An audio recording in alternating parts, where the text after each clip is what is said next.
नाटक भुवनेश्वर दर भुवनेश्वर।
मेरी हथौड़ी कहाँ छूट गई? हाँ, ये रही।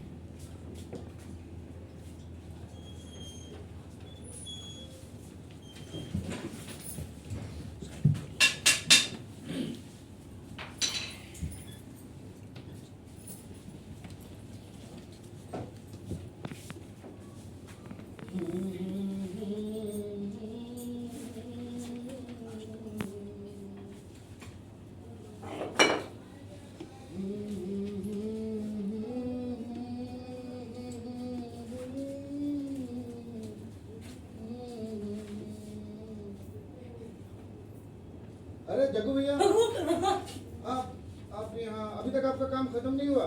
नहीं नहीं, वैसे म्यूजिक बहुत अच्छा बजा था, बंद क्यों कर दिया? म्यूजिक नहीं बज रहा था, मैं बस ऐसे ही कुछ गुनगुना रहा था। अच्छा लगा? हाँ, तो फिर सुनो, कुछ सुनाते हैं आपको। सुनाओ। मैंने सोचा ना था उसके बगैर जीना। जीना? हाँ?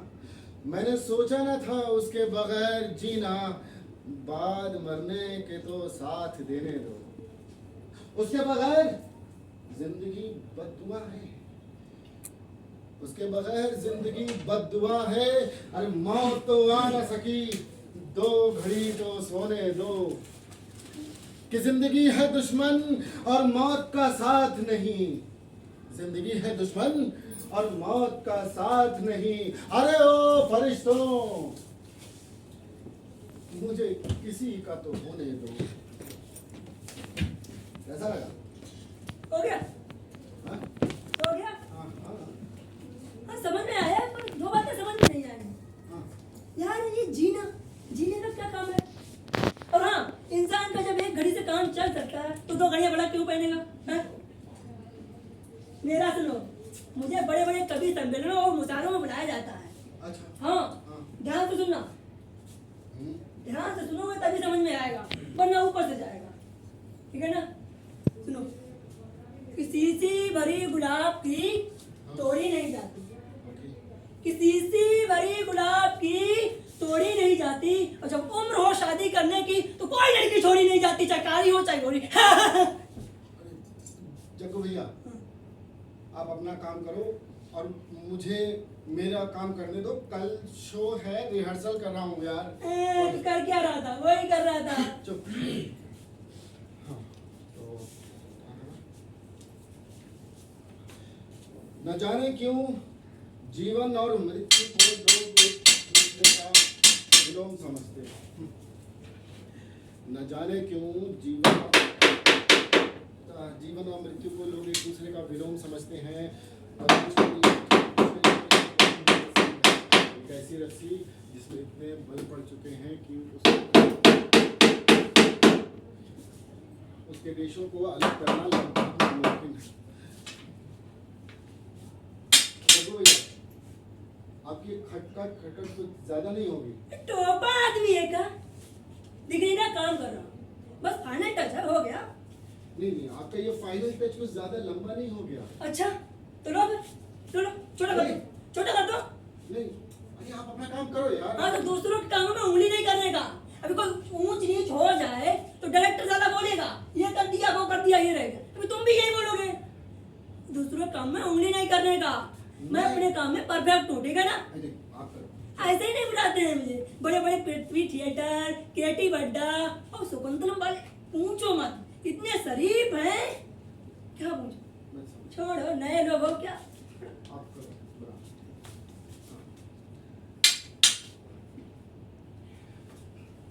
हाँ। वैसे आप ये क्या बना रहे हैं? पापा कसम, आदमी है पूरा पजामा। हैं? क्या दिख रहा है वैसे तुमको? मुझे क्या दिख रहा है? हाँ हाँ, ये बना रहे हो दरवाजा। हाँ हाँ, मेरी प्रतिभा का शब्द नहीं, ना, आँख के अंदर ना मानसुख, आँख के अंदर नाम नैनसुख होता है वो। समझा ना? हाँ। बस बात कर। ठीक है।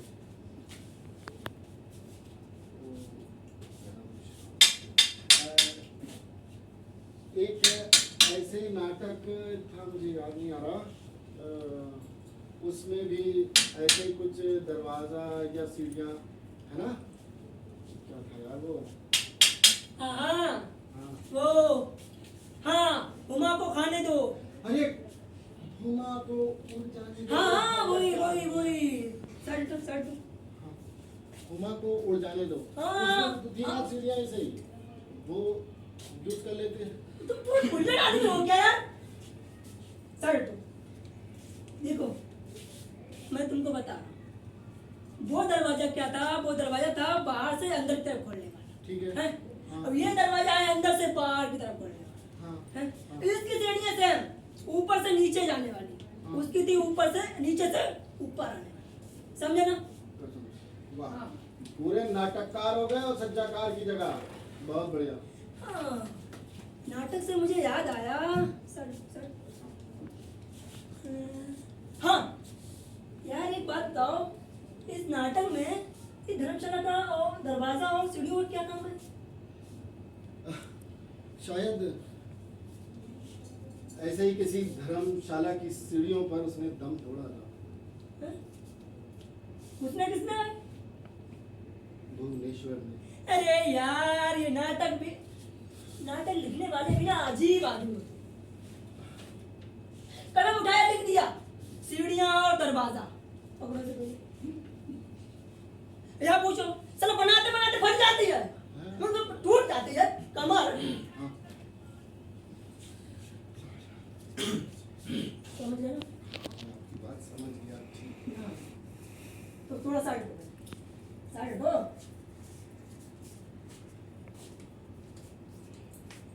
अब ये सामान भी मेरे को ही उठाना पड़ेगा।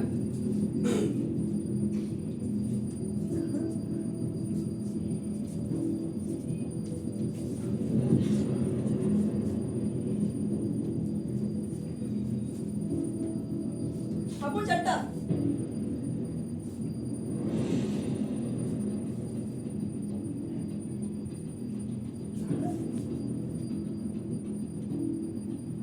कुछ भी तो नहीं है।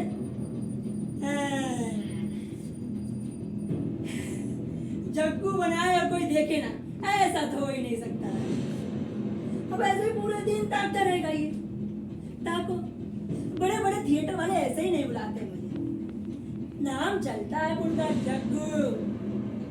क्या बताएं इनको, नए लोग हैं। ताको, पूरे दिन ताकता रहेगा। अब वो चलता है।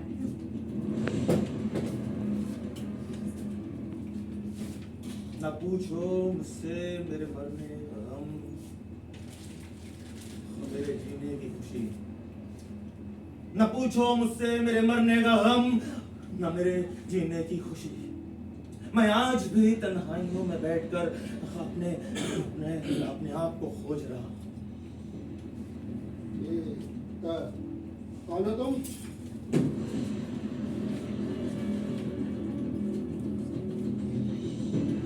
कौन हो तुम? नहीं जानते मुझे तुम? नहीं। अपने अंदर झांकोगे तो वहां पर मुझे पाओगे। अपने अंदर झांकोगे तो वहां पर मुझे पाओगे और पहचान जाओगे। हाँ। बहुत चुभते थे सच मेरे उन सभी, बहुत चुभते थे सच मेरे उन सबको। क्या क्या खता थी मेरी और जिसकी मुझे इतनी बड़ी सजा मिली। मेरे लिखे हरफों को पढ़ोगे तो मेरा हुनर और मेरी खता जान जाओगे। अब तो बता दो कौन हूँ मैं। अरे कैसे बता दूं जब जानता नहीं। वो झूठ भी इतने सलीके से कह रहा है कि उस पर एतबार ना करूं तो फिर क्या करूं। अरे तो जब नहीं देखा तो फिर ठीक ठीक कौन? मैं बता देता हूं तुमको कौन हूं। तुमको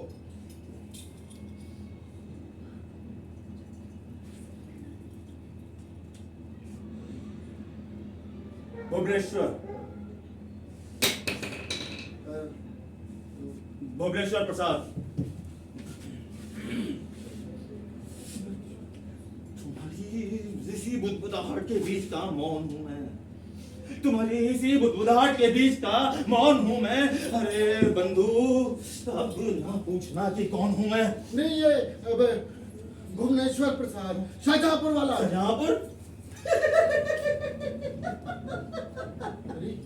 हाँ, शाहजहांपुर, हरदोई, फर्रुखाबाद, कानपुर, बनारस, बंबई। बंबई को मुंबई कहते हैं ना आप। मुंबई, लेकिन कहाँ का? शायद इन सभी जगहों का, या फिर शायद कहीं का भी नहीं।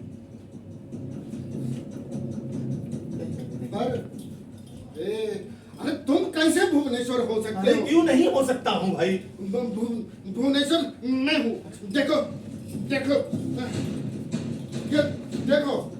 अरे मैं हूँ भुवनेश्वर, तुम कैसे भुवनेश्वर हो सकते हो? देखो कोट पहना मैंने भुवनेश्वर जैसा। मैं समझ गया तुम ही भुवनेश्वर हो। हाँ तुम ही भुवनेश्वर हो। हाँ। तुमने कोट पहना हुआ है तुमने। और कल तुम मंच पर वो भुवनेश्वर का जीवन जीने वाले हो ना। हाँ। और उसी की मौत भी मरने वाले हो। अरे भुवनेश्वर की मौत मरना, भुवनेश्वर की मौत मरना।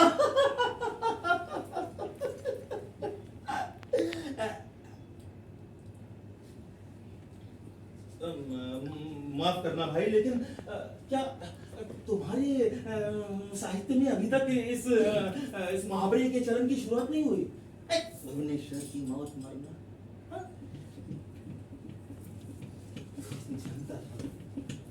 मैं जानता था कि वो लोग ऐसा भी नहीं होने देंगे। पहले भी नहीं होने दिया, अब भी नहीं होने देंगे। अब वो अब भुवनेश्वर। हाँ नहीं भुवनेश्वर जी। हाँ, अरे भुवनेश्वर जी नहीं खुद तो भुवनेश्वर कहते हो और भुवनेश्वर होकर ये कोरी चापलूसी की चाशनी की लपेट है। जेब नहीं देती तो मैं निकाल कर फेंक दो। देखो निकाल कर, बिल्कुल एक बुलडॉग कुत्ते के मुंह से हड्डी की तरह निकाल कर फेंक दो। और क्या फर्क पड़ता है? कल तुम मंच पर भुवनेश्वर होगे और मैं जिंदगी में भुवनेश्वर था।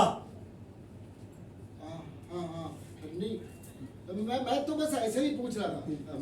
अरे मैं तो इसलिए पूछ रहा था ताकि ठीक से निभा सकूं। अरे लेकिन क्या? अब भुवनेश्वर को। अरे तो पूछो ना, क्या पूछना है, सामने ही तो हूँ। हाँ तो फिर ये बताओ ये तो आपकी मौत नहीं, मेरा मतलब तुम्हारी मौत कैसे मतलब कैसे, क्या क्यों जानना चाहते हो? वो क्या कहते हैं उसको, अंतिम संस्कार करना चाहते हो? नहीं। हाँ तो क्या करोगे? श्राद्ध करोगे? ओम पितृस्य देवाय नमः, पिंडदान करिए, ये करिए, श्राद्ध करोगे, नहीं। तर्पण दोगे। अरे तो क्या है? कोई कहता है कि तुम्हारी मौत बरेली के बस स्टैंड पर हुई है। कोई कहता है कि उसने तुम्हारी लाश देखी बनारस के घाट पर ऐसे ही हुलिये में। कोई कहता है कि इलाहाबाद की सड़कों पर सिविल लाइंस पर एक निक्षेप पर लावारिस लाश पाई गई भिखारी की। और कोई कहता है कि फर्रुखाबाद के पंचाल घाट पे बरगद के पेड़ के नीचे एक लावारिस लाश मिली जिसे अछूतों ने गंगा में बहा दिया। हिंदू, मुसलमान, सिख, ईसाई, क्षत्रिय, वैश्य, ब्राह्मण, शूद्र, दलित भिखारी। नहीं, दलित भिखारी नहीं, वो दलित कलाकार भिखारी। नहीं लेकिन नहीं नहीं रुको, कलाकार भिखारी नहीं हो सकता, नहीं हो सकता वो। हाँ, कलाकार भुवनेश्वर भिखारी। अरे नहीं। लेकिन अनुप्रास बहुत अच्छा था, मतलब मरा भी तो कहाँ मरा। वो पंचाल नगरी में गंगा माँ के तट पर एक बरगद के पेड़ के नीचे भिखारी की मौत। और भिखारी वो हरिजन था ना, हरिजन समझते हो ना? चुना नहीं, चुना नहीं, चुना नहीं, साहित्यिक हरिजन था मैं, परिशिष्टों का दुराया हुआ और ठुकराया हुआ। तो मेरी लाश को तो वो दलितों को ही ठिकाना लगा था ना, वो बड़े लोग तो सोचते हैं।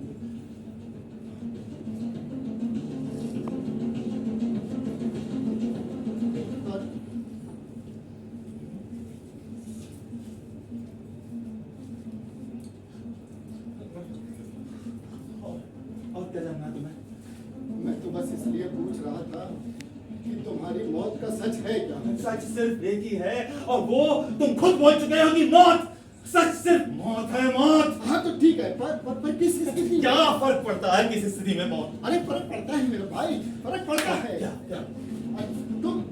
तुम यार हिंदी एकांकी के जनक हो। मैं कह रहा हूँ चुप हो जाओ। देखो नहीं मैं नहीं सुनूंगा ये, बिल्कुल भी नहीं।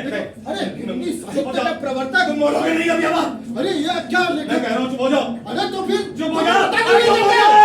अरे स्थितियों और घटनाओं की महत्ता जब समझते हो तो बताते क्यों नहीं हो? सुनना चाहते हो? हाँ सुनना चाहते हो ना, तो सुनो। अरे तुम्हें क्या लग रहा है, क्या लगता है तुम्हें लगता है कि भुवनेश्वर मर चुका, मर गया भुवनेश्वर?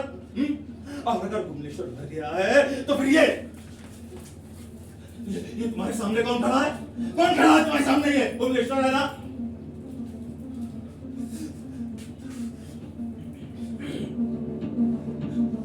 तुम्हें पता है, लोग कहते हैं कि भुवनेश्वर एकदम विक्षिप्त हो गया था, पागल पागल हो गया था, पागल हो गया था। लेकिन मैं एक बात बोलूं, मुझे पागल लोग बहुत अच्छे लगते हैं। हाँ, वो मतलब ऐसी बातें करते हैं, ऐसी बातें करते हैं जैसे एक दिव्य स्वप्न देख रहे हैं। दिव्य स्वप्न, पता नहीं कब कब क्या कर रहे हैं, कुछ पता नहीं चलता। पता है वो दिखने में कैसे होते हैं? तो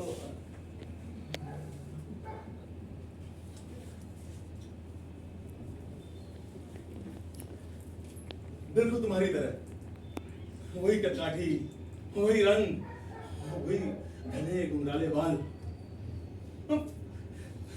बिल्कुल ऐसा लगता है जैसे कोई आशिक हो, या फिर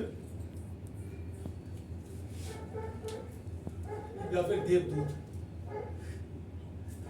पता ही नहीं चलता कि कब क्या कर जाएंगे, कुछ भी कर जाते हैं। पागल, मैं पागल, और तुम कह रहे हो कि मैं पागल हो गया हूँ? पागल हो गया हूँ मैं? भुवनेश्वर मर चुका है। अगर भुवनेश्वर मर चुका है तो फिर दो भुवनेश्वर क्यों गए हैं यहाँ पर? अरे पागल मैं नहीं हो गया हूँ, पागल तुम हो गए हो। तुम पागल हो गए, तुम हो पागल। नहीं, मैं बस इसलिए पूछ रहा हूँ क्योंकि देखो कल मंच पर मैं धर्मशाला की सीढ़ियों पर अंतिम सांसें लूंगा। धर्मशाला की सीढ़ियों पे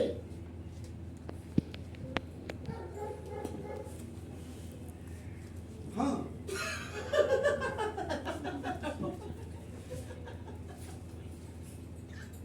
मैं सच बता रहा हूँ तुम्हें, मैं आज भी सोचता हूँ ना तो मुझे याद आता है कि मतलब कोई नहीं था मेरा। मैं रात में सोता था और सुबह जब आंखें खुलती थी, नजरें उठा के देखता था तो मुझे सिर्फ बड़े बड़े होटल नजर आते थे, बड़े बड़े हॉस्टल जहां अमीरों के बच्चे रहने के लिए आ सकते हैं। फिर उसके बाद वो क्या कहते हैं उसे, कॉफी हाउस, और फिर ये धर्मशाला। और हाँ, वो स्टेशन पर पड़ी हुई बेंच, और उसके साथ साथ मौत भी। मौत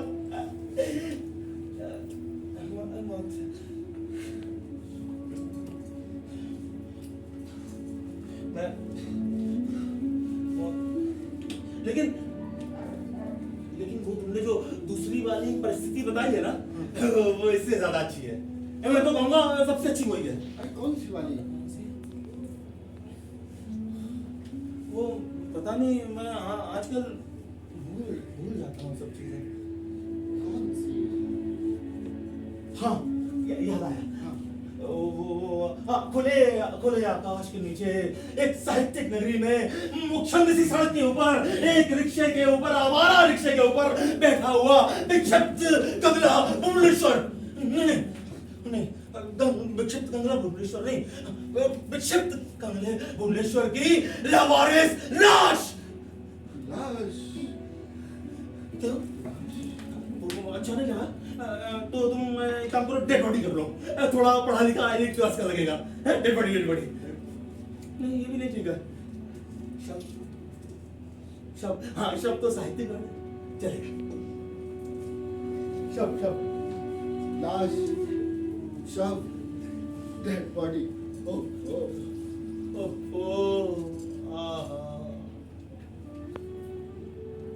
हम भी करते हैं तो हो जाते हैं बदनाम, और वो कत्ल भी करते हैं तो चर्चे नहीं होते।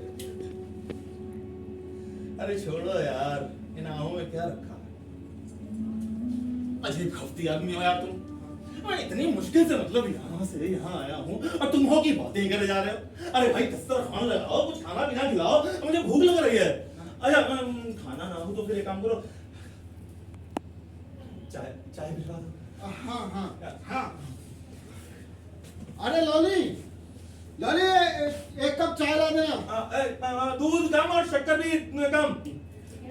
बिना दूध की और कम शक्कर वाली।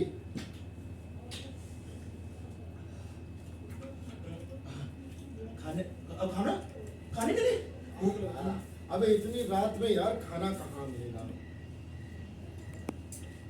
वो लेकिन एक कप क्यों मंगाया? तो तुम नहीं पियोगे क्या? नो, मैं चाय नहीं पीता। अरे एक और चाय, और वो भी बिना दूध और कम शक्कर वाली। अच्छा, मैं चाय नहीं पीता, वो बिना दूध और शक्कर वाली। मतलब मैं भुवनेश्वर की तरह जी सकता हूँ, भुवनेश्वर की तरह मर सकता हूँ, लेकिन भुवनेश्वर की तरह चाय नहीं पी सकते, है ना? अरे पी एक छोटी सी घूंट पी लेना, मर थोड़ी ना जाओगे। ठीक है।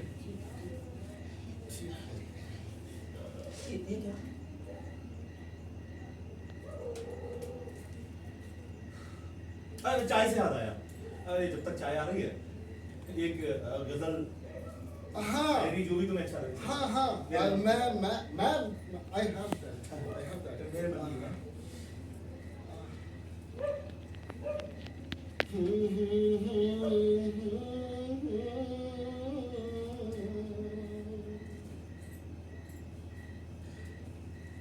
पकड़े जाते हैं गालिब, मिर्जा गालिब। या पकड़े जाते हैं फरिश्तों के लिखे पर नाहक। ओ पकड़े जाते हैं फरिश्तों के लिखे पर नाहक। पकड़े जाते हैं फरिश्तों के लिखे पर नाहक। पकड़े जाते हैं फरिश्तों के लिखे पर नाहक। पकड़े जाते हैं फरिश्तों के लिखे पर नाहक।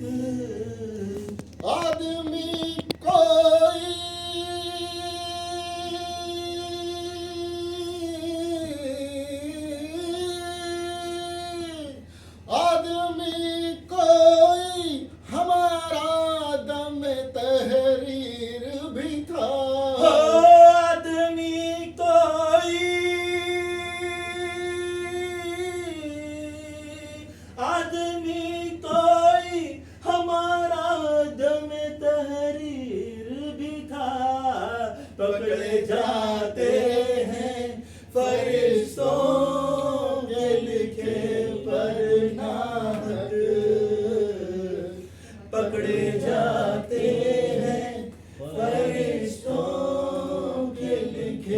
पर नाक।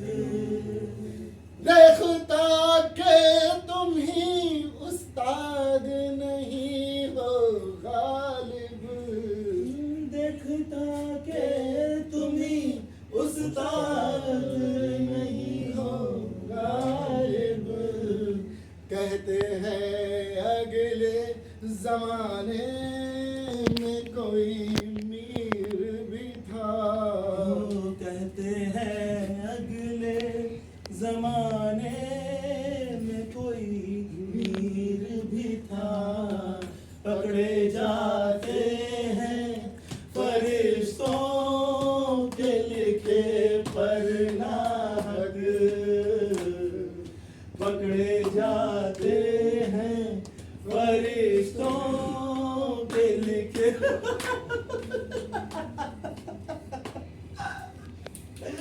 फरिश्ते, ऊपर भी फरिश्ते, नीचे भी फरिश्ते, जिधर देखो उधर फरिश्ते ही फरिश्ते। भाई हमें तो आका तो बस इन्हीं फरिश्तों ने आका, हमें आका तो सिर्फ इन्हीं फरिश्तों ने आका। बदकिस्मती से इनमें इंसान कोई नहीं था।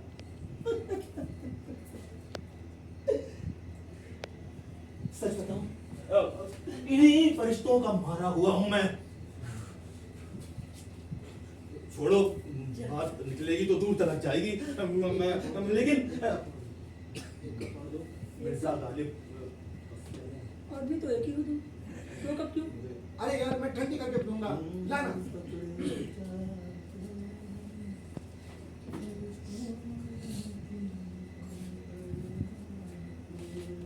अब इतने क्यों? लोली दुकान बंद करने जा रहा ना, तो दोबारा नहीं आएगा ना। ठीक है, ये कैसे कैसे नाम होने लगे हैं। हमारे समय में तो उमा शंकर, राम प्रकाश, लोली। वो जमाना मैंने बोला ना तुम। एक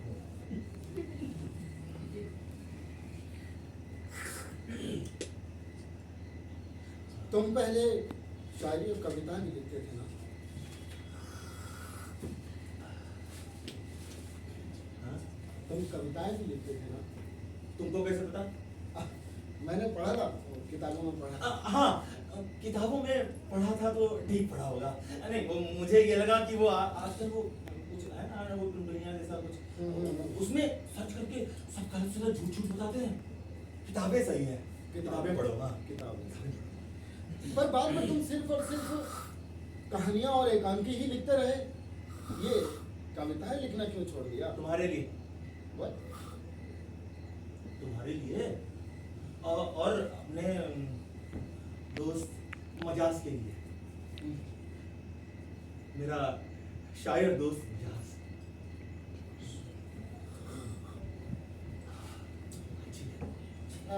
ठीक है, कविताएं लिखना तो छोड़ दिया, और इश्क?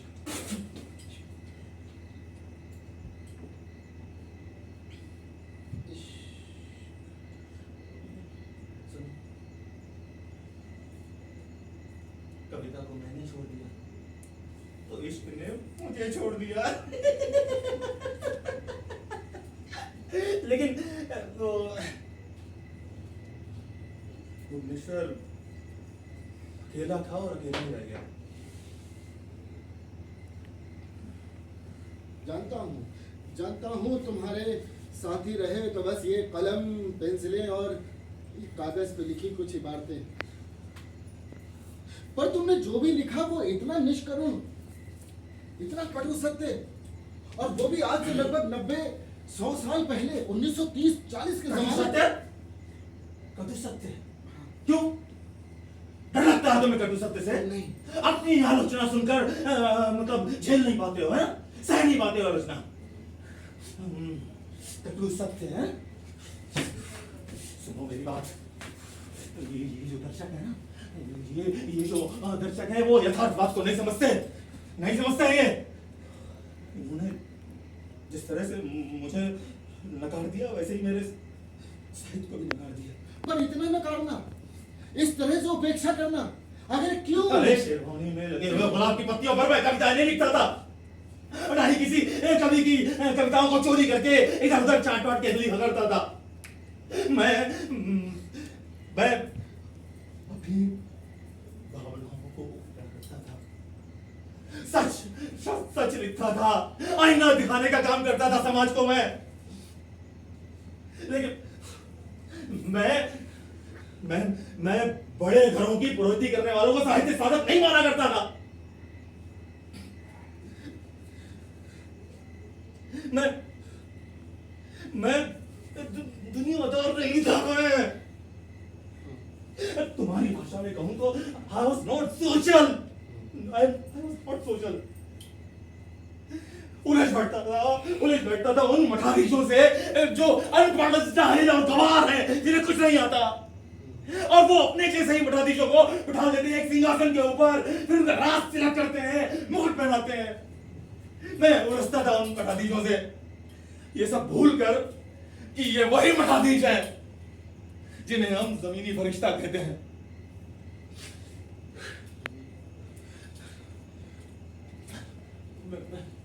सुनो मेरी बात, तुम सुन रहे हो ना? मैं जो बताना चाह रहा हूँ वो समझ में आ रहा? मेरी बात सुनो।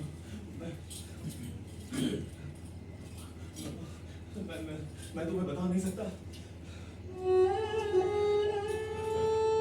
मैं तुम्हें बता नहीं सकता। मुझे आज भी याद आता है तो मैं कहाँ भटकता हूँ अंदर से।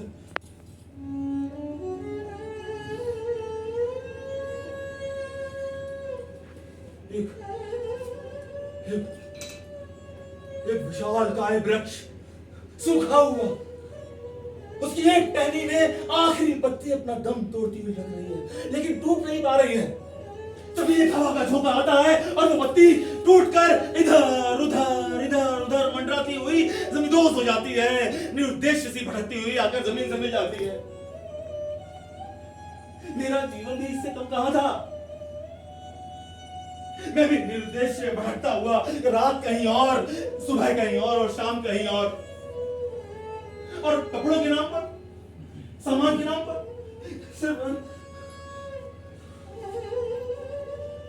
सिर्फ ये एक जोड़ी कपड़े और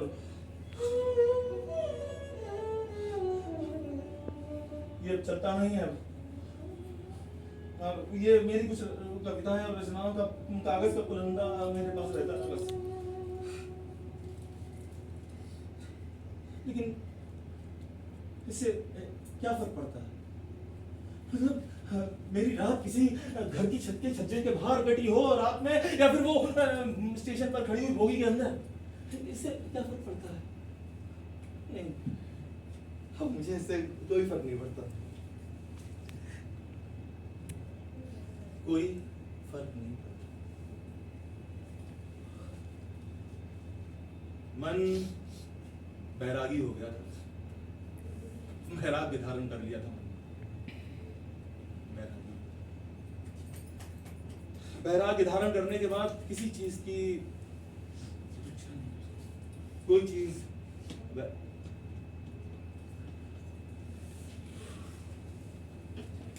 और तुम ऐसे बनोगे भुवनेश्वर, ऐसे बनोगे भुवनेश्वर।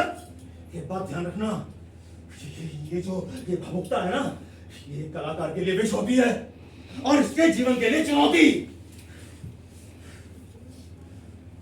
और तुम समझो मेरी बात कि साहित्य और जीवन में कोई ज्यादा अंतर नहीं है।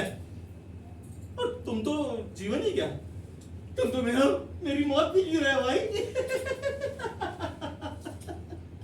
मौत भी जी रहे हो तुम तो मेरी।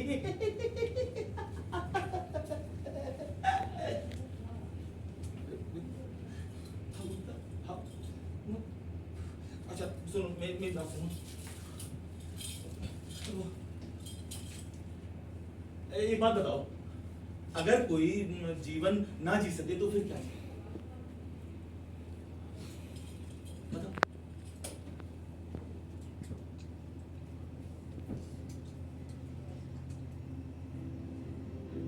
पार्थ, अगर कोई जीवन ना जी सके तो फिर क्या जिए? ये प्रश्न सिर्फ तुम्हारे लिए नहीं है, अगर कोई जीवन ना जी सके तो फिर क्या जिए?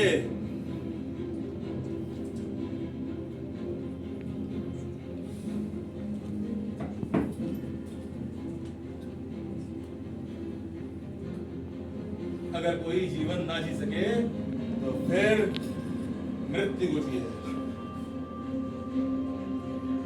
सिर्फ और सिर्फ मृत्यु को। मृत्यु को।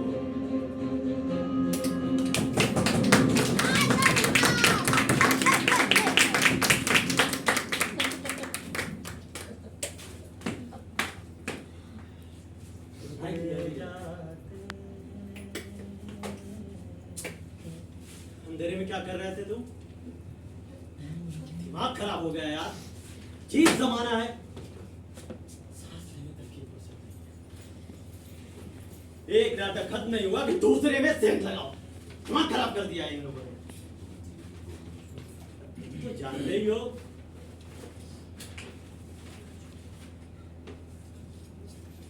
हेलो हेलो, मैं तुमसे बात कर रहा हूं और तुम कांट से बैठे यहां क्या कर रहे हो? कोट उतारो, रिहर्सल सुबह होनी है, रात को नहीं। बारात का आता पता नहीं और नौशेम ये तैयार है बारात जाने के लिए।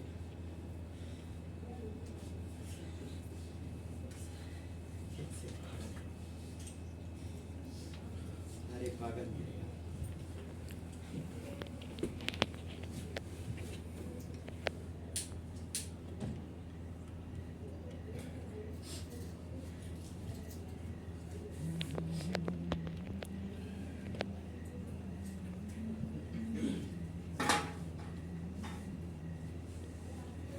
लो,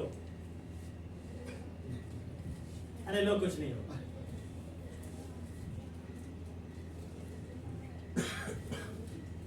तबीयत ठीक है? हाँ हाँ, तबीयत अभी सब ठीक है। और घर में? हाँ, घर में भी सब ठीक है यार। घर में ठीक है, पर चूतिया है क्या? चल क्या रहा है? मतलब मेरे माथे पे चूतिया लिखा है ना? नहीं, तो सोच क्या रहा था? अरे कुछ नहीं सोच नहीं रहा था यार। वो अभी भुवनेश्वर के भुवनेश्वर भुवनेश्वर भुवनेश्वर, क्या भी भुवनेश्वर?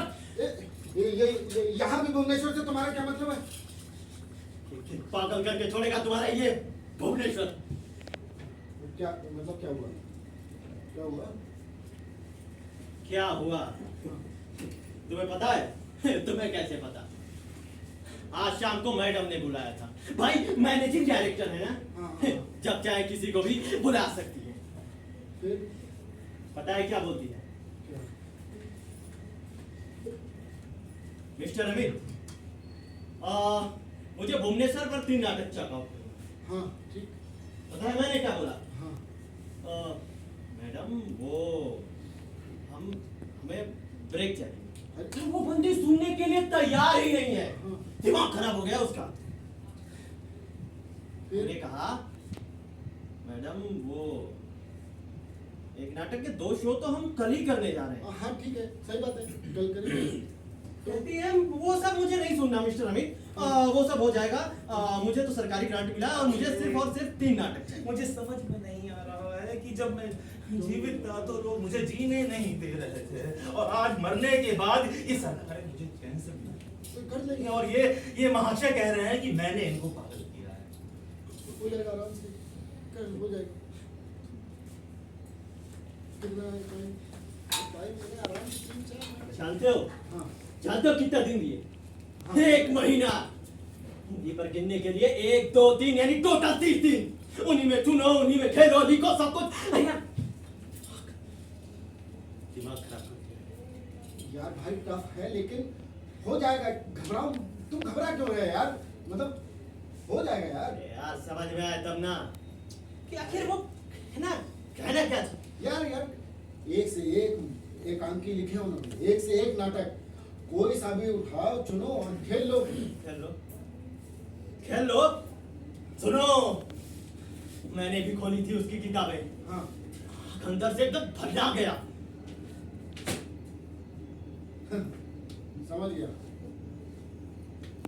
कल्लारों में सही है, गिलास निकालो। भुवनेश्वर भुवनेश्वर भुवनेश्वर भुवनेश्वर।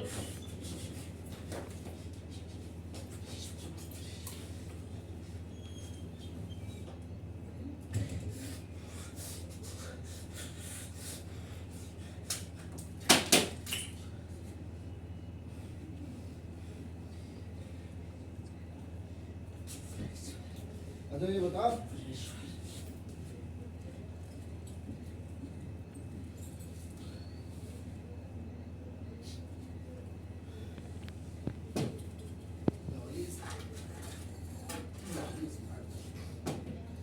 अरे जिसको बुलाना है बुलाओ। स्मार्ट चलो ये बताओ, तुमने कौन सा उनका वो नाटक पढ़ा? अरे यार ये समझ में आया तब ना। कहना क्या चाहता है साहब? कुछ भी। अब देखो कैसे कैसे रंग संकेत देते हैं।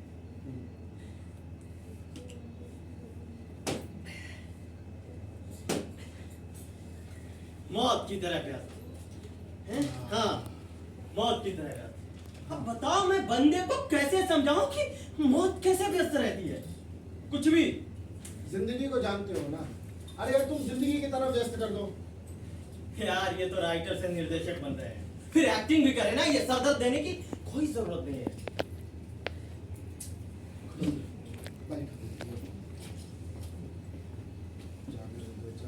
कहाँ थे तुम?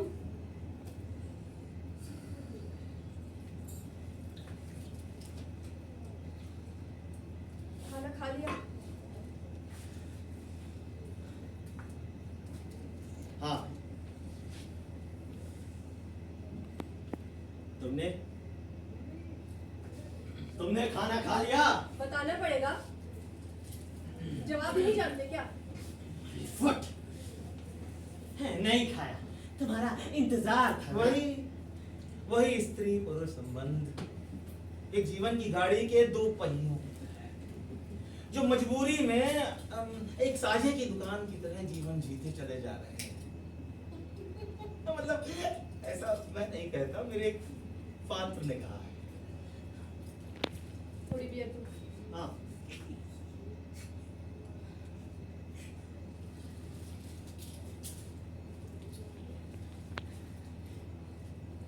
दे दो।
ये वाला, अरे ये वाला देख।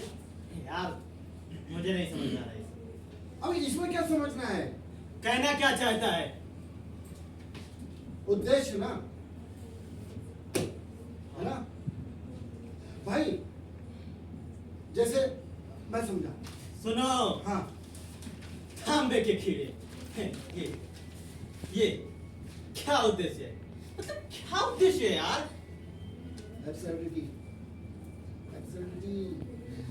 एब्सर्डिटी यानी व्यवस्था का ऊल जलूल चरित्र जिसने एक असंगत नाटक को चरम सीमा दी। अरे यार तुमने पढ़ा है, हैं? कि इसमें कोई सा भी संवाद कहीं से भी उठाओ और पढ़ दो, असर बराबर बना रहता है। अरे भगाओ मत, सीधे पॉइंट पे आओ। अब यार कैसे समझाऊं तुम्हें? असल में असल में समाज के निचले और ऊंचे दोनों तबकों को बहुत ही नजदीक से देखा था भुवनेश्वर ने। हाँ, एग्जैक्टली। समाज के नंगे अथाट के विसंगतियां, अंतर विरोध उन्हें सालते थे। बिल्कुल। वह स्वप्न भंग की स्थिति में थे। रोमानी कुहासा उनके जहन से छट चुका था और इसीलिए उन्होंने अपने नाटकों में इन विसंगतियों को ऐसा पिरोया और इस अलग तरह से पिरोया कि उस एब्सर्डिटी के स्तर पर भी एक संगत पैदा कर दी। हाँ, लेकिन तुम ये क्यों भूलते हो कि समाज के हर स्तर पर हर फॉर्म को स्वीकार किया है उन्होंने। हाँ। नकार भी दिया। एग्जैक्टली। और इसीलिए उनके नाटकों में भी अरे यार, कहना क्या चाहते हो? क्या मतलब है इन सब बातों का? अपन को आधे रास्ते से वापस आना पड़ा। मेरी हथौड़ी और डायरी यही छूट गई। तुम देखो भैया, अच्छा वो यार। हाँ, डायरी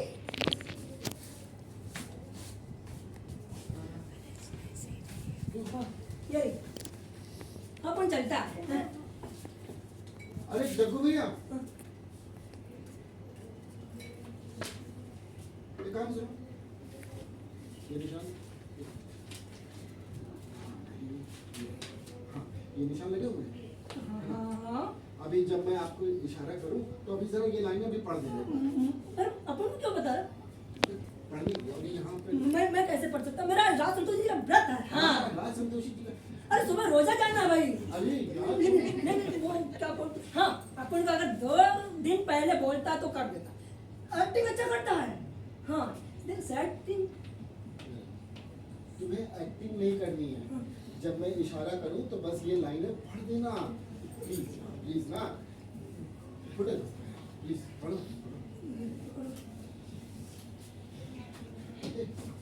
तुम उधर जाओ तुम, ठीक है? और इधर से अरे नहीं, वो सामने चलो ना। नहीं, मैं करता हूँ, तुम उधर जाओ, ठीक है? मैं लेकर आता अच्छा ठीक है, जल्दी आ रहा।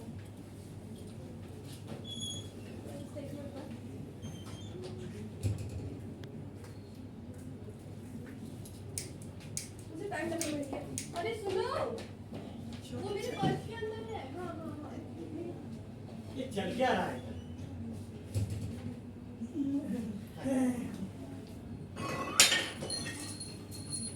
अब घर जाऊँ क्या मैं?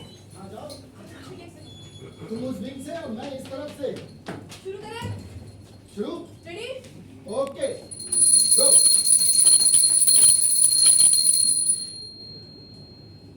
अकेले और बेसरो समय हम इस संसार में आए। कौन कौन यहाँ सदा अकेला नहीं रहा?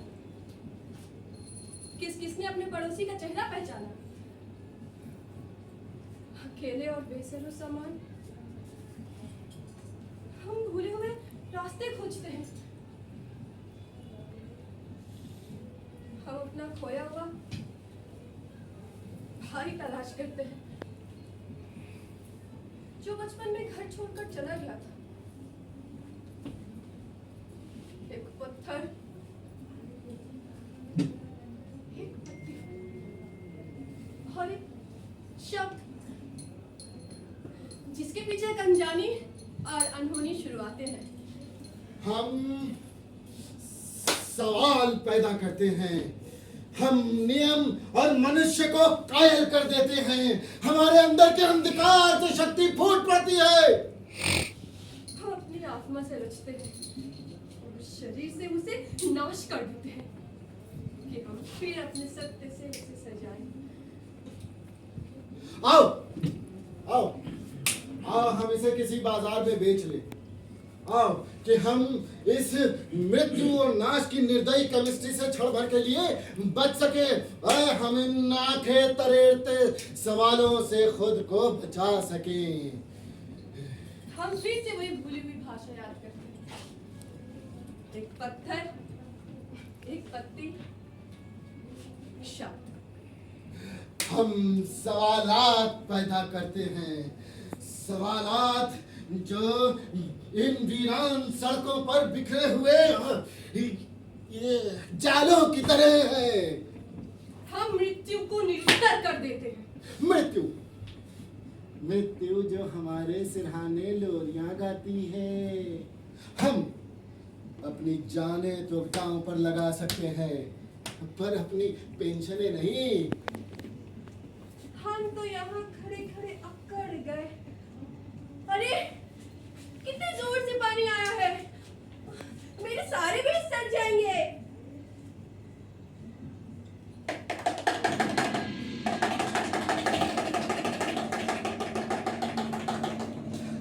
साहिबान, कलादान, पहलवान, जवादान, सारे लोग खानदान, पानदान, आप सबके सामने पेश है हमारी सबसे नई इजाद। अरे कांच के बीज, कांच के बीज, कांच के बीज।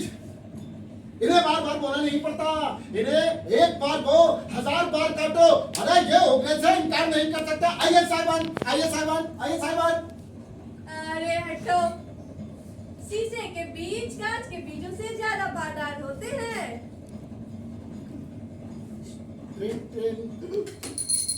रिक्शे वाला, रिक्शे वाला, पढ़ो। बदला सो जाके नहीं।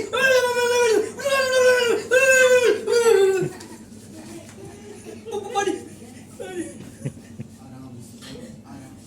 आराम से।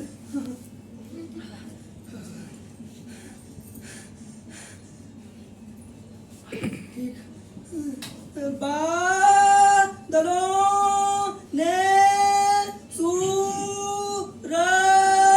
की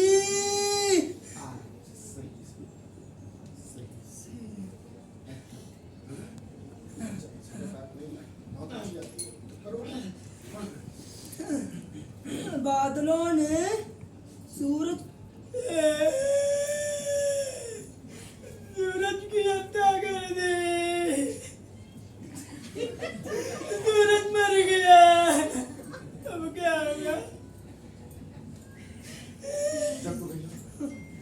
ड्रामा नहीं करो, एक बार लाइनें बस पढ़ती तो है। ठीक है, मैं दूसरों का बहुत रोता हूँ। मेरे रक्शे में आईने लगे हैं। आईनों में मैं अपना थोबड़ा देखता हूँ। सूरज सूरज नहीं रहा, सूरज नहीं रहा। अब धरती पर आईनों का शासन होगा।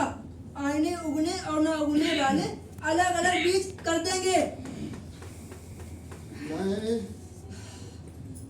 मैं एक थका हुआ अफसर हूँ। मैं बहुत थक गया हूँ। जिस तरह एक अंधे कुएं में चीजें जमा हो जाती हैं, एक टूटी रस्सी, एक मरी हुई बिल्ली की लाश, एक टूटा कनस्तर, वैसे ही मेरे अंदर थकान और अवसाद जमा हो गया है। भाई माफ करना। तुम्हें दिख नहीं रहा है? तुमने मेरा आईना तोड़ दिया। हाथ कैसे लगाया?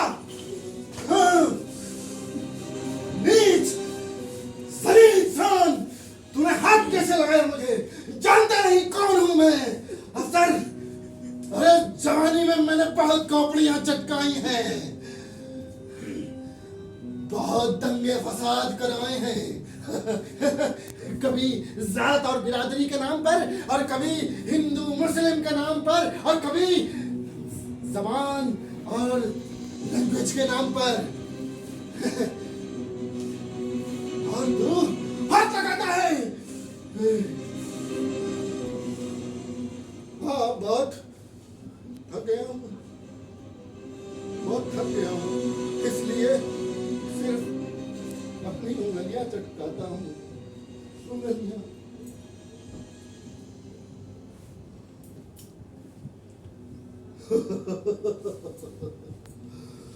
You bloody Indians, you bloody dogs, you don't know how to live.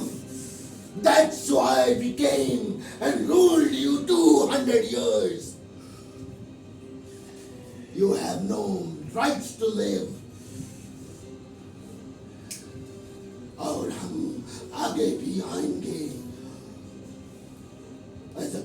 Minute और तुमको खत्म कर देंगे, खत्म।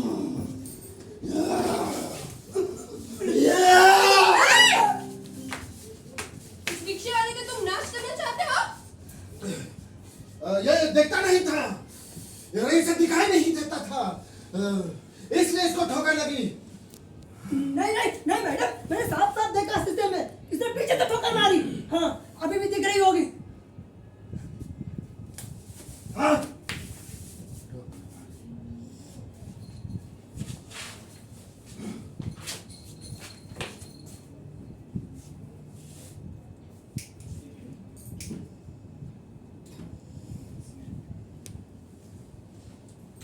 मैं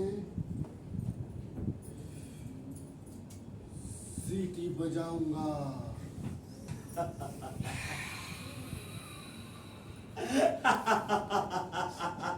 मैं सीटी बजाने में अपनी सारी ताकत लगा दूंगा। नहीं रुको, तुम सीटी नहीं बजाओगे। बात यह है कि हमारे पति बड़े मसरूफ रहते हैं, कभी कभी अपने दिमाग को आराम देने के लिए ये ऊट पटांग की बातें करने लगते हैं।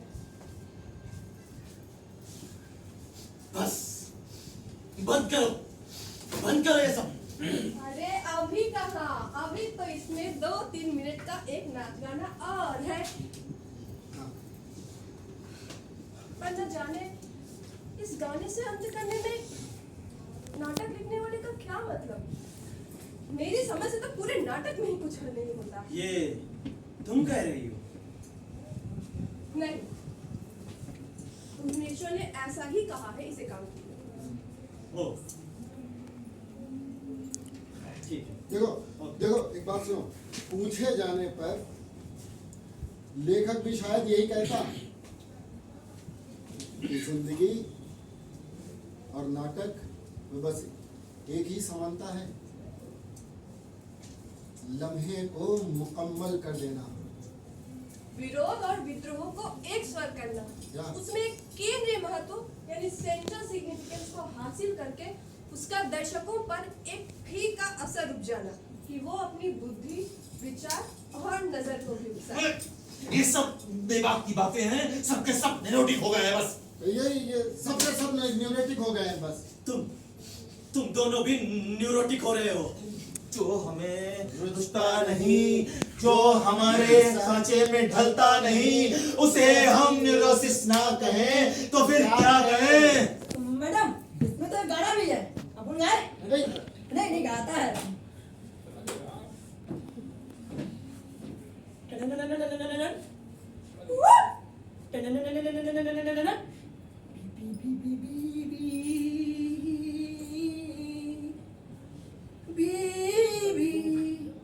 बीबी बोले ना, छोड़ो। बीबी बोले ना, बीबी बोले ना, बीबी बोले ना, बीबी बोले ना। চুপ কর, ঘন্টা পুরো ঝালা পালা করে দিল আবার। এই তোর গাইতে হবে না, তুই বেরো, এক্ষুনি বেরো। Thank you, thank you. আমি গাইবো, मैं गाती हूँ।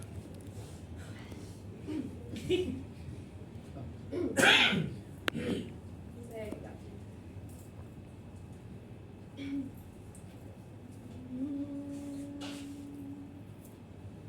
উমরে পড়ে বর্ষার বৃষ্টি, চোখে বলে না, বলে না, বলে না, বলে না। उमड़ रही बरसात में बीबी बोले नाही, बोले नाही, बोले नाही। उमड़ रही बरसात में बीबी बोले नाही, बोले नाही, बोले नाही। उमड़ रही बरसात में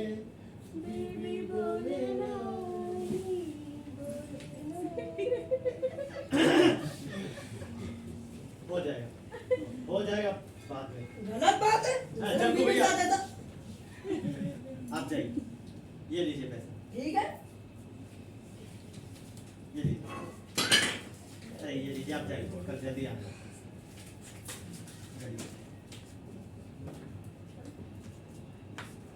चलेगा।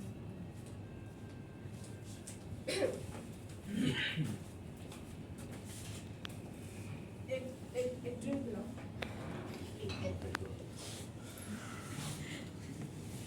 मैंने कहा है ड्रिंक पिलाओ। खाजिम नहीं हूँ तुम्हारा।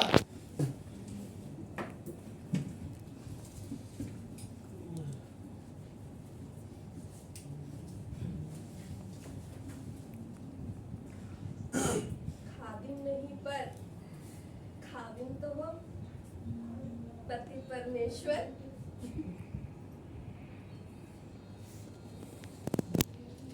सत्या, सत्या, हाँ हाँ हाँ, मैं देखता हूँ। हाँ, नहीं सकता हूँ।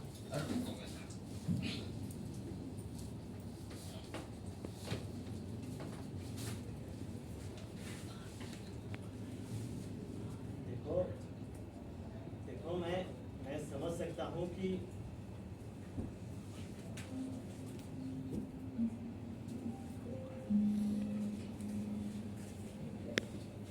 मैं इस नाटक में तुम्हें कोई अच्छा रोल नहीं दे सका, पर मेरी मजबूरी। अच्छा रोल, अच्छे रोल की बात कर रहे हो। नाटक में या जिंदगी में? देखो, देखो, बनो मत। मैं समझ सकता हूँ कि तुम मुझसे हर्ट हो। अरे तुम सब जानते हो, हाँ? तो बताओ ना, बोल। और क्या क्या है मेरे मन में जो आज तक मैंने तुम्हें कभी नहीं कहा? बोलो, बोलो, मैं सुनना चाहती हूँ। बोलो, बोलो। देखो, अगर तुम नहीं बताओगी तो क्या मैं समझूंगा नहीं। हाँ तो वही तो पूछ रही हूँ, बोलो, बोलो, कैसे जानते हो तुम? बताओ, मैं सुनने के लिए बेकार हूँ, बताओ। अरे शट अप यार! अरे यार, फ्रस्ट्रेशन निकालने का क्या लेआउट है यार? What is this? पुरुष प्रधान नाटक, हाँ? पुरुष प्रधान, पुरुष प्रधान नाटक या समाज? क्या है यह पुरुष प्रधान? हाँ, पुरुष प्रधान, पुरुष यानी कि तुम, है ना? देखो, सॉरी भाई, वो का अरेंज नहीं कर पाया मैं। यही काम चलाना पड़ेगा इसी से। कोई बात नहीं। देखो, मैं ये कह रहा था कि भुवनेश्वर का कोई साहित्य एकांकी हो जिसमें स्त्री का मेन रोल है क्या? क्या तुम भूल जाते? छोटी छोटी बातें तुम अक्सर भूल जाते हो। मैं तुम्हें याद दिला रही थी कि भुवनेश्वर का सारा साहित्य मैंने भी पढ़ा है, और वो भी तुम्हारे ही कहने से, ताकि तुम्हें इस नाटक में थोड़ी मदद मिल जाए। अरे, कोई साहित्य एकांकी हो तो बताओ। श्यामा, एक वैवाहिक विडंबना। श्यामा,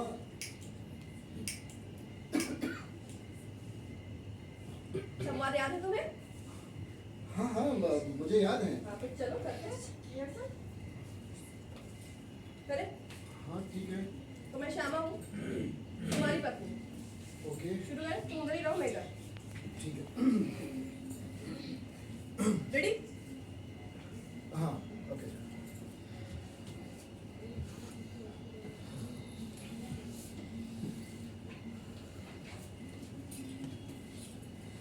कितना जाड़ा पड़ रहा है जी। तुम और कोट भी नहीं पहनते। हीरा, साहब का लंबा कोट ले आओ। अरे वो मनोज को चाय पिलाई। नहीं, वो नहीं पिएगा। क्यों? उसे अपने स्वप्न का बड़ा शौक है। अरे मुझे तो उसका ये पल में प्रफुल्लित हो जाना और पल में शोकान्वित हो जाना बड़ा भाता है। अच्छा, और उसका क्रोध अभी मुझसे बिगड़ रहा था। मैंने मुस्कुराकर उसकी ओर देखा और बस बालिकाओं सा लजा गया। वो आ जाएगा वो। हाँ, क्यों? मैंने उसे कह दिया। क्यों? क्यों? हाँ। क्योंकि तुम मुझसे ईर्ष्या रखते हो। मैं उससे ईर्ष्या रखता हूँ। वो उस अर्धबालिका से। अरे वो जो हर समय अपने पुरुष होने का दम भरता रहता है, वो जो एक रात्रि के स्वप्न के समान है, मैं उससे ईर्ष्या रखता हूँ। वो जो प्रेम को उतना ही जानता है जितना कि तुम मुझे। नहीं, मैं ईर्ष्यालु नहीं हूँ समी, मैं ईर्ष्यालु नहीं हूँ। क्यों? अरे क्योंकि मुझे तुम पे विश्वास है, मुझे तुमसे प्रेम है। तुम मुझसे प्रेम भी करते हो और उस पुरुष से ईर्ष्यालु भी नहीं हो जिसे पाना किसी भी स्त्री के लिए इतना सरल और नैसर्गिक है जैसे बसंत का आगमन या प्रातः किसी कली का खिलना। क्या तुम्हारी हृदय की भावनाएं और वासनाएं शरीर से विलग है? तो ये मनोज तुम्हें प्यार करता है?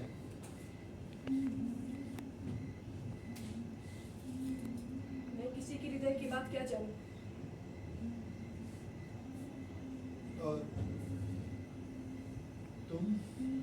तुम मनोज से प्यार करती हो?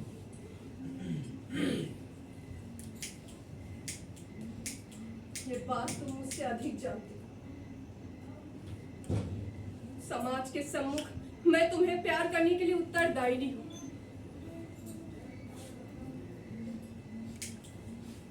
और विवाह करके यदि मैंने जीविका के लिए अपने आप को नहीं बेचा, यदि इस कठिन सत्य का सामना तुम नहीं करना चाहते,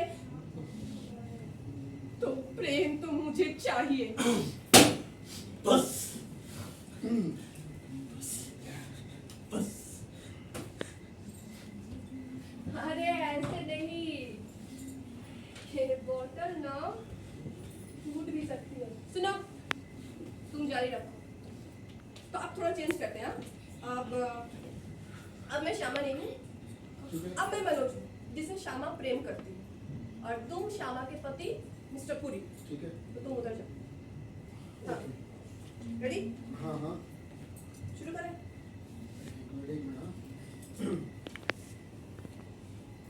शुरू? हाँ, ओके, बाय।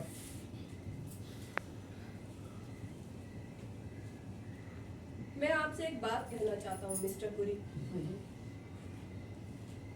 मैं आपकी धर्मपत्नी से प्रेम करता हूँ।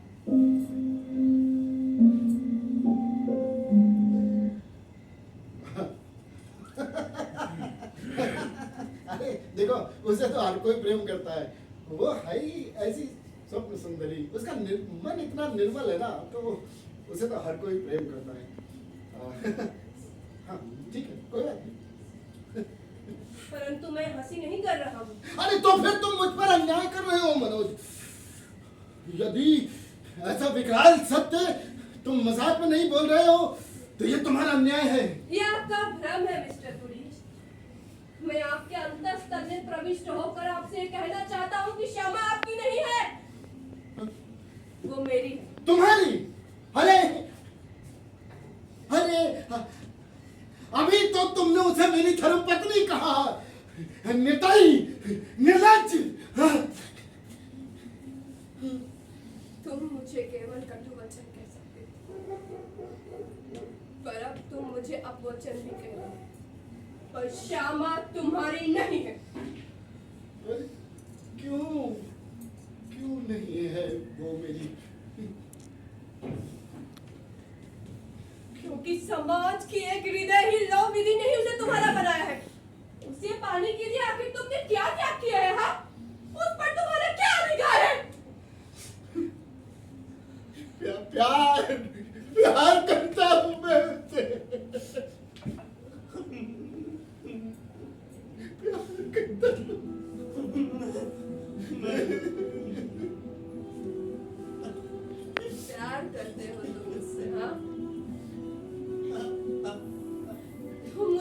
प्यार भी करते हो और इस विडंबना को अपने जीवन का अंग बनाए हुए हो। नहीं, विडंबना विडंबना विडंबना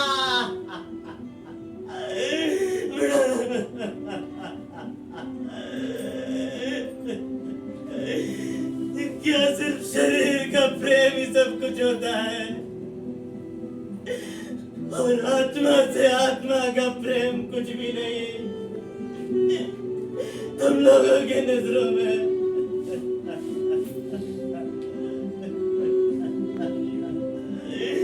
प्लीज प्लीज मुझे अकेला छोड़ दो तुम लोग। प्लीज रहम करो मुझ पे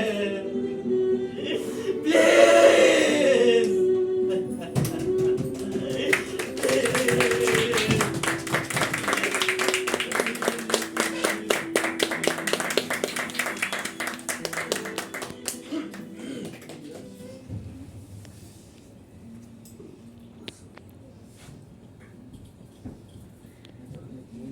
जीवन और मृत्यु को लोग एक दूसरे का विलोम समझते हैं, पर उसके लिए तो ये एक बटी हुई रस्सी है। एक ऐसी यार फील नहीं आ रहा है यार। करो करो फिर एक बार फिर से पढ़ो पढ़ो। न जाने तो जीवन और मृत्यु को लोग एक दूसरे का विलोम समझते हैं, पर नहीं आएगा आएगा।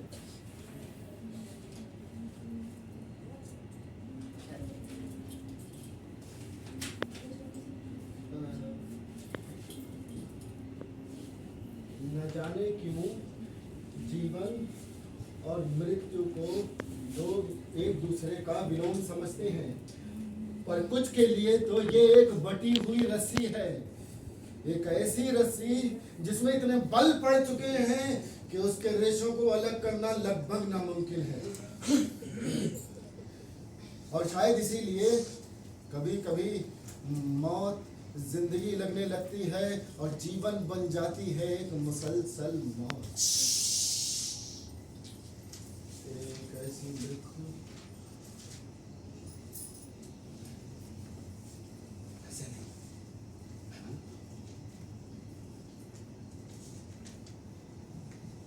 वो जीवन से निपटारा कर चुका था। वो जीवन से निपटारा कर चुका था, मौत उसे नहीं चाहती थी। फिर भी समय के मुंह पर थूक कर वो जीवित था। जीवन से वो निपटारा कर चुका था, मौत उसे नहीं चाहती थी, फिर भी समय के मुंह पर थूक कर जीवित था वो। भुवनेश्वर, हाँ,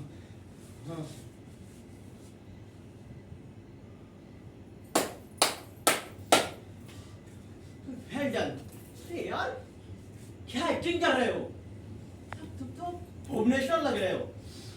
हेडन,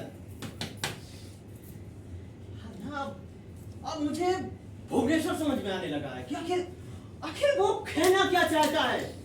ये absurdity, मौत की तरह व्यस्त, ये तांबे के कीड़े, ये मौत की तरह व्यस्त सब कुछ। अरे यार हेडन, अरे वाह, मुझे ना और वो चीज समझ में आने लगी है जो भुवनेश्वर कहना चाहता है अपने इस एकांकी में।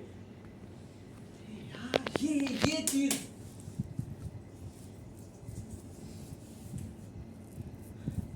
भले ही लोग भुवनेश्वर को जीते जी नहीं समझ पाए, लेकिन अगर मरने के बाद भी नहीं समझ पाए तो इसमें सिर्फ और सिर्फ हमारी गलती होगी, क्योंकि भुवनेश्वर कभी गलत नहीं था। गलत हम थे, हम हैं और हम सब रहेंगे, क्योंकि ना हम समझे थे, ना हम समझेंगे और ना कभी हम समझना चाहते हैं। हेल्डन, तैयार हो जाओ। अब हम भुवनेश्वर ये बात सुनो, घर नहीं चलोगे क्या? हाँ एक मिनट।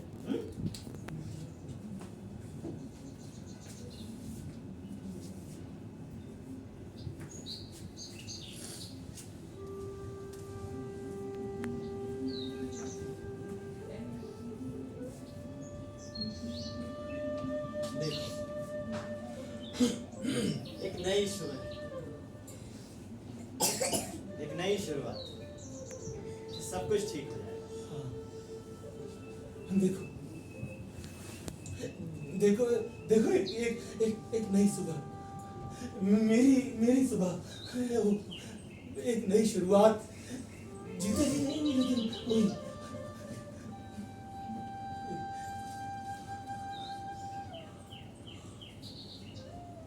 मुझे तो नींद आ रही है। मैं ग्रीन रूम में जाके हाँ, सोऊं? ऐसा करते हैं, अभी सुबह होने में ज्यादा वक्त नहीं है तो आज यहीं सो जाओ। नहीं, मैं तो ग्रीन रूम में जाके सोऊं। हाँ चल, हाँ, मैं छोड़ दूँ।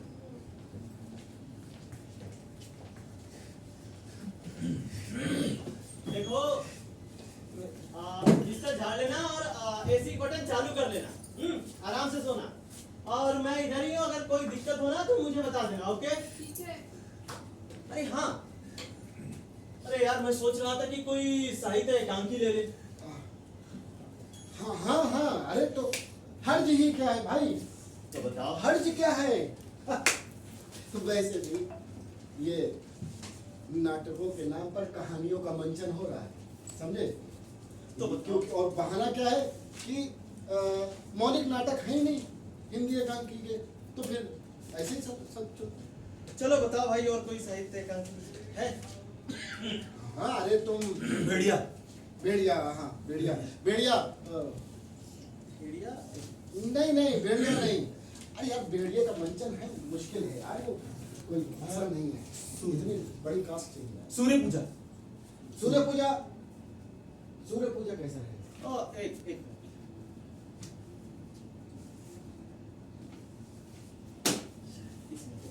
हाँ, लगता है इसे तुमने भी पढ़ा है। शायद ये पेन के निशान तुम्हारे ही हैं। पढ़ो, पढ़ के देखो। अरे नहीं यार, पूरी कौन पड़ेगा, जहाँ से निशान लगे हैं वहीं से पढ़ता हूँ। चलो। डॉक्टर, क्या ये मुमकिन है? डॉक्टर, क्या ये मुमकिन है कि ये भरा पूरा शहर मुर्दों की बस्ती है? डॉक्टर, यहाँ हजारों लोग खाने पीने और सोने के लिए जिंदा है। डॉक्टर, ये कोई शहर नहीं है, ये प्रेतों की बस्ती है। डॉक्टर, ये प्रेतों की बस्ती है, ये प्रेतों की बस्ती है। हाँ, यहाँ पर हजारों लोग सिर्फ खाने पीने और सोने के लिए जिंदा है। वो क्यों जिंदा है? वो क्यों जिंदा है? अरे ये माताएं प्रसव की पीड़ा आखिर क्यों सहती हैं? कल्पना करो, सोचो ये बस्ती गारत हो जाए, इसका नामो निशान मिट जाए, फर्क पड़ेगा। गोबर की चोट, जैसे कूड़े पर से गोबर का एक छोट बारिश में धुलाकर बहा दिया, कूड़े पर बारिश का एक छोट रहा ही नहीं गोबर का, नहीं रहा। ये इतने दलाल, अफसर, दुकानदार, क्लर्क, ये इतने वैसे ही फिर दलाल, अफसर, दुकानदार आखिर क्यों है? ये डुप्लीकेट कॉपियां आखिर क्यों है? ये सारी डुप्लीकेट कॉपियां आखिर क्यों? अरे यार, तुमने तो भुवनेश्वर को अंदर तक एकदम आत्मसात कर लिया है। बैठन।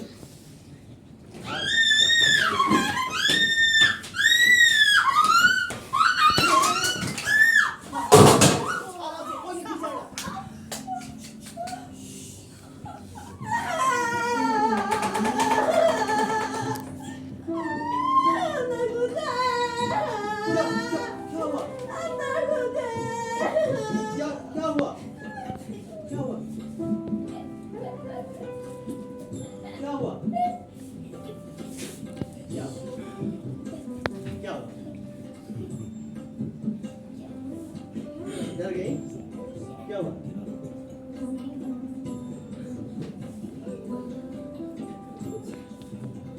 चलो मैं चलता हूँ। हाँ, डरने की कोई एक इसे सही करो।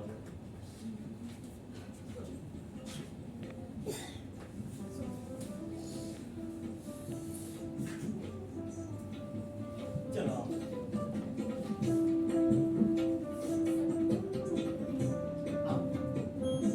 आओ, मैं आ गई।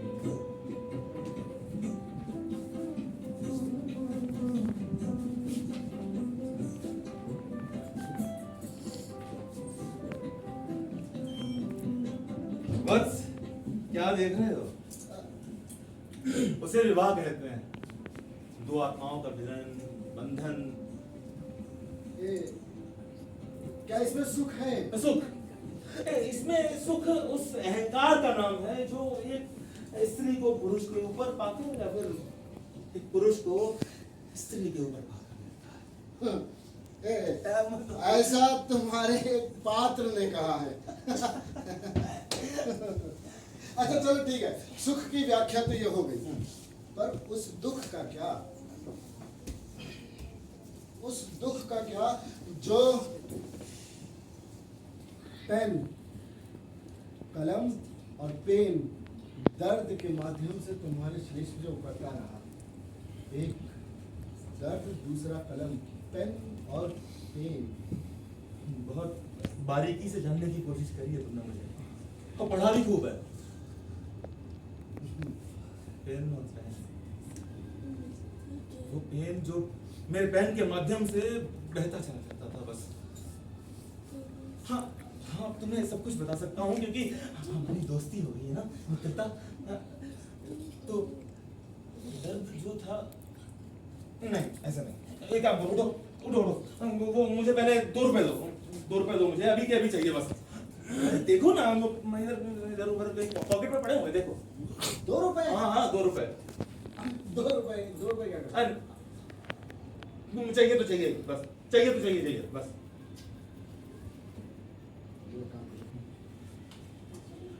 ना एक कम ना एक ज्यादा, सिर्फ 2 रुपए बस। 2।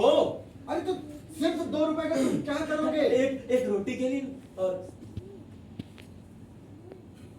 एक बेखुदी के लिए। बेखुदी? ये वो जमाना नहीं है जहां तुम 2 रुपए में रोटी और बेखुदी का सामान जुटा लो।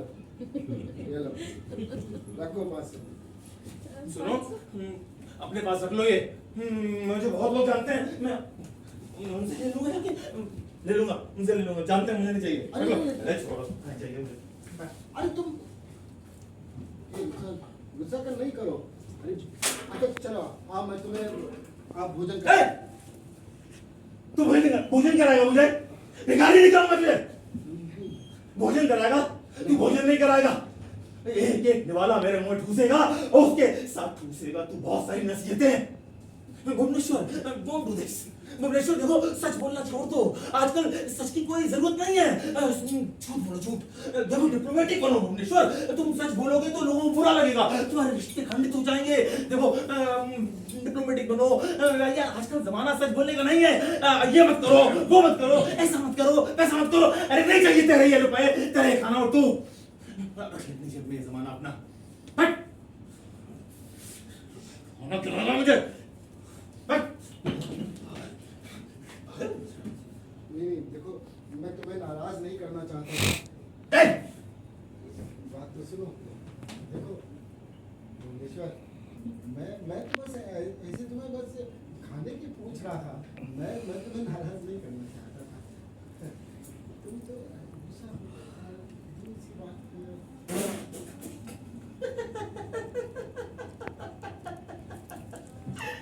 डर गए, भूत से डर गए, भूत से डर गए। मैं भूत, हाँ मैं भूत हूँ। अरे तुम भूत नहीं तो हो। फिर मैं क्या हूँ? तुम भूत नहीं हो। तो फिर कौन हूँ मैं? तुम भुवनेश्वर। अरे मैं भुवनेश्वर हूँ अगर, तो फिर वर्तमान और भविष्य कैसे हो सकता हूँ? मैं तो भूत ही हुआ ना। नहीं नहीं, तुम भूत नहीं हो। तो फिर क्या हूँ? तो बस तुम मेरा बस ख्याल हो। कितने बड़े हो गए हो, ये दाढ़ी मुझे निकल आई, नहीं कर दी बच्चों वाली बात। बंधु, इन ख्यालों से बड़ा भला कोई भूत होता है क्या? ये ख्याल जो है ना वो हमसे हमारे साथ ऐसे चिपकते हैं, ऐसे चिपकते हैं, ऐसे चिपकते हैं कि दम लेकर ही दम लेते हैं। हमारी जिंदगी, हमारे सोच, हमारी आत्मा सब कुछ खत्म कर देते हैं। ये ख्याल सब कुछ खत्म कर देते हैं। ख्यालों से बड़ा कोई भूत नहीं होता, कोई भी नहीं। और उन्हीं ख्यालों की वजह से तो मुझे बचपन में धक्के मार के घर से निकाल दिया सबने। कोई नहीं जानता हूँ तुमने आजीवन बहुत दुख पाया, ऐसा जीवन जिया है जहाँ अपने भी बेगाने थे। कभी कभी सोचता हूँ मैं इस 1.5 साल के बच्चे के बारे में, जिसे कभी अपने माँ की शीतल छाया ना मिली, और फिर उसकी क्या जिंदगी भर कभी किसी का साथ नहीं मिला।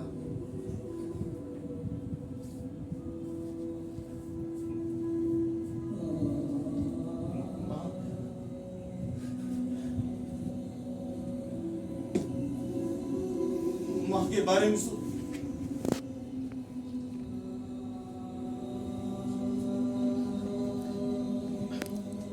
माँ के बारे में सोचता हूँ तो मुझे सिर्फ एक ही बात याद है, बस वो उनके हाथों से बनाई हुई अंगूठी।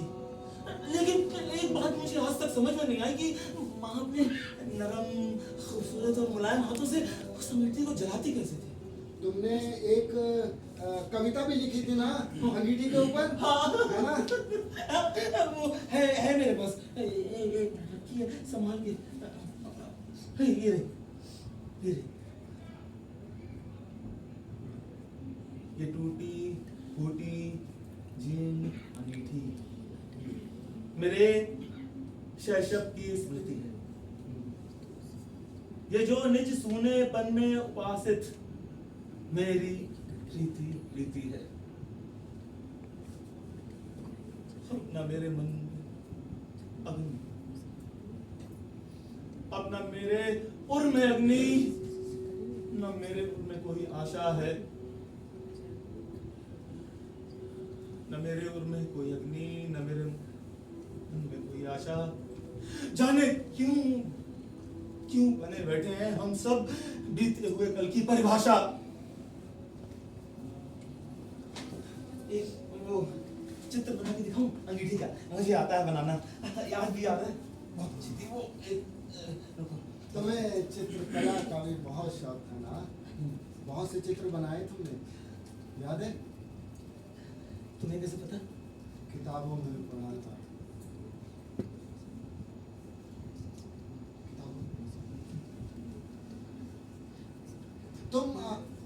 तुम हाडा के नाम से भी कविताएं लिखते थे अंग्रेजी में, पर हम संभाल नहीं पाए तुम्हारी रचनाएं, और तुम्हें भी नहीं संभाल नहीं पाए।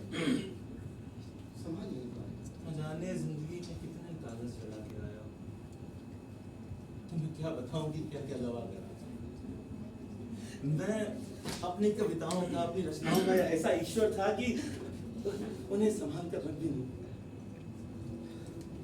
नहीं। माफ करना, वो बताया था भूल जाता हूँ तो।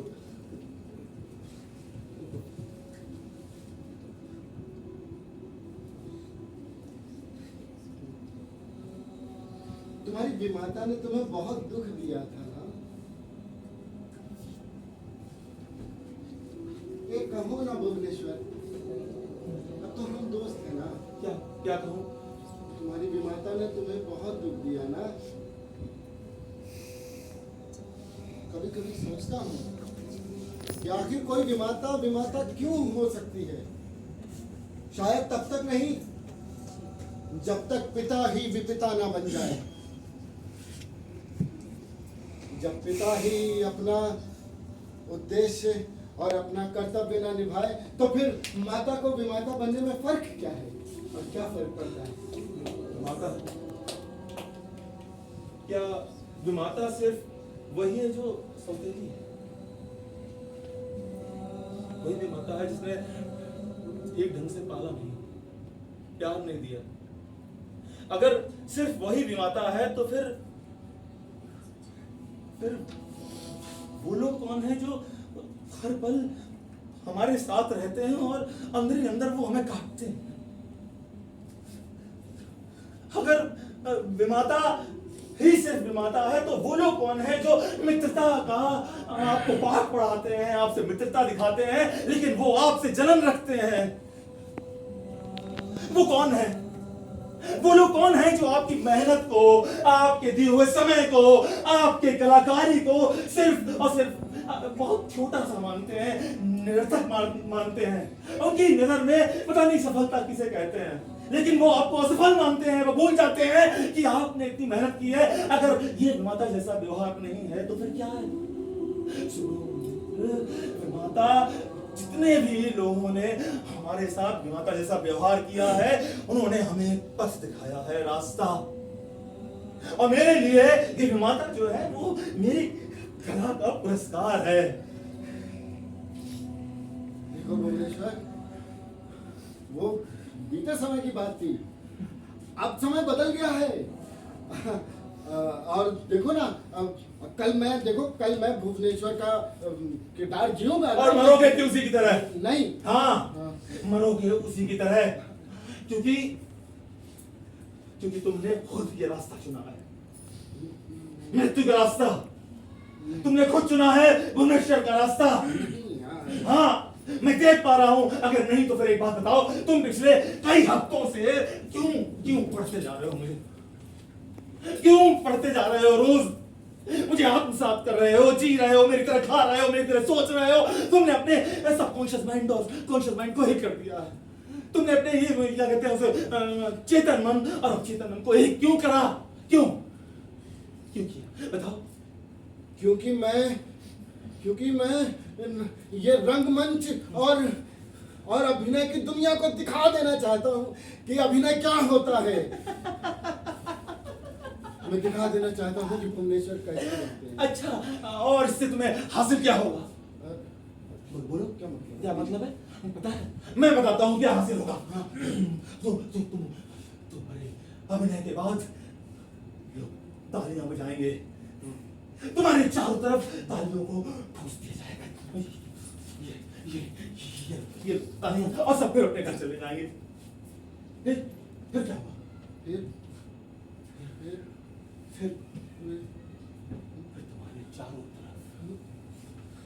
तुम्हारे चारों तरफ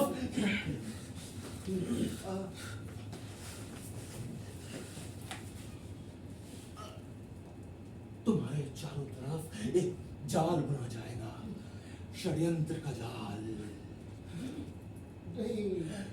सोशल मीडिया का जाल, जिसके अधीन हो जाएंगे लोग। तुमने अच्छा काम किया, लोग तालियां बजाएंगे, तुम्हें आश्वासन देंगे काम देने के लिए, तुमसे बोलेंगे बहुत बढ़िया, आइए मेरे पास काम है, मैं दूंगा। फिर उसके बाद मैं देख पा रहा हूँ कि एक भटकता हुआ सड़कों पर भुवनेश्वर जन्म ले रहा है। तुम जाओगे एक ऑफिस। सर, मेरा नाम सत्या है सर। सर, मैंने भुवनेश्वर का रोल किया था, आपने कहा था मुझे काम देंगे। प्लीज सर देखिए ना, मैं कर सकता हूँ सर, मैं थिएटर करता हूँ। सर प्लीज सर, आपने मुझे बुलाया था सर, मुझे भुवनेश्वर का रोल मैंने किया था सर, मैंने नहीं किया था सर। सर प्लीज सर, मैंने रोल किया था सर भुवनेश्वर का, सर भुवनेश्वर का रोल किया था मैंने सर। सर क्या हुआ फिर पता है? फिर जन्म लेगा एक नया भुवनेश्वर। नहीं, और काम सिर्फ और सिर्फ उनको मिलेगा जो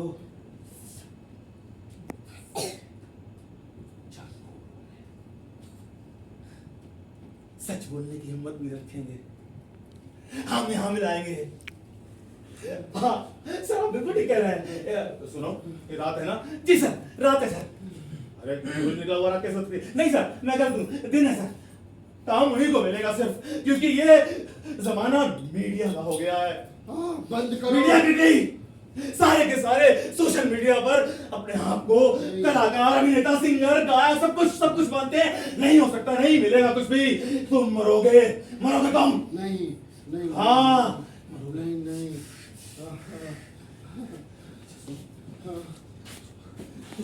तुमने बहुत सारी कहानियां सुनी है ना कि वो भुवनेश्वर वो हमारा सच जानना चाहते हो? जानना चाहते हो सच? दिखाई दे रहा हो कुछ? नहीं नहीं कुछ नहीं दिख रहा? नहीं। रुको, ये पकड़ो।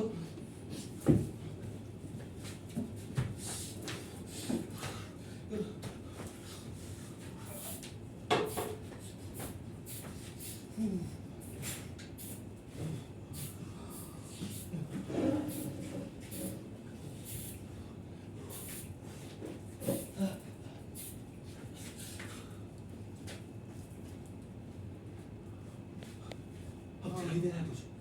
वो चाकू स्टेशन लखनऊ दिखाई दे रहा ना? हाँ हाँ 1930 शाम का समय, पूस की रात। मैं उसी बेंच पर लेटा हुआ था।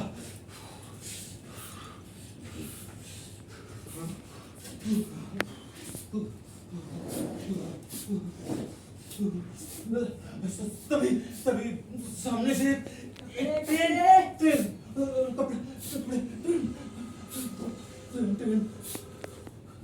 आते कपड़े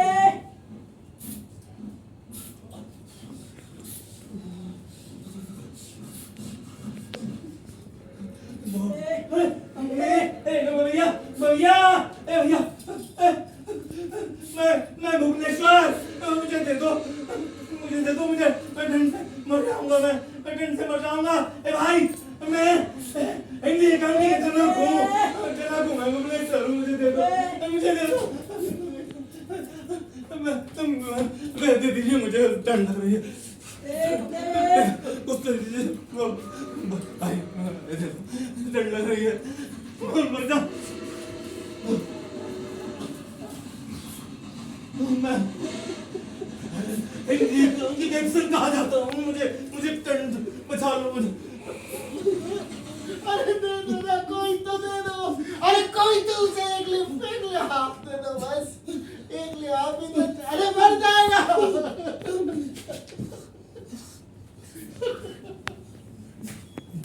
मर जाएगा। अरे कोई तो दे देगा। अबे क्या करूं? अरे मैं क्या करूं?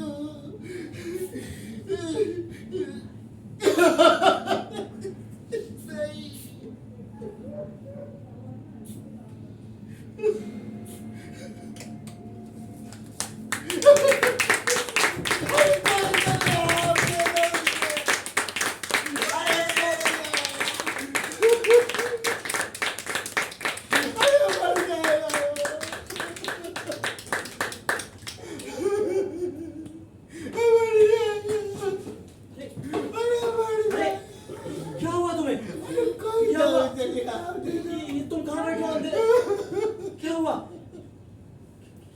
मर जाएगा वो।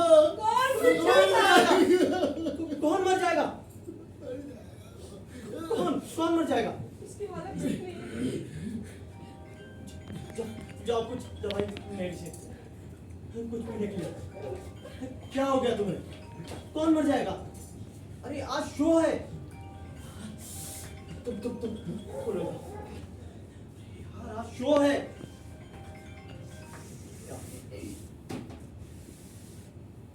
शो है। सब ठीक है? ओके कुल। क्या हुआ तुम्हें?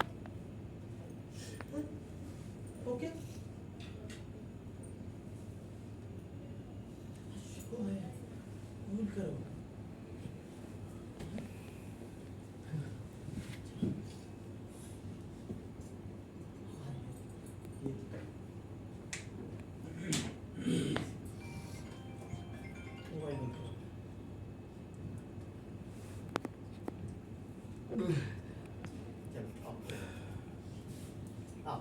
कुल हो गया, हाँ? कुल।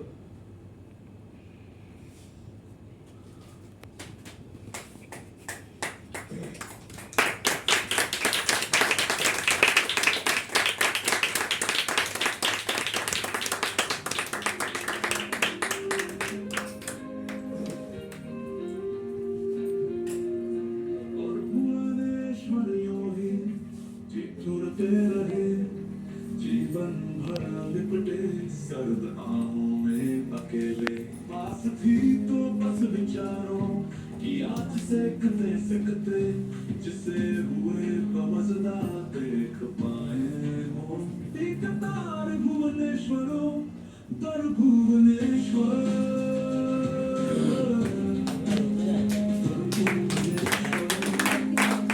ये श्रद्धांजलि है अगर आप लोग भी इस हवन में आहुति देना चाहते हैं, श्रद्धांजलि देना चाहते हैं, तो अपने अपने मोबाइल फोन की फ्लैश लाइट ऑन कर सकते हैं।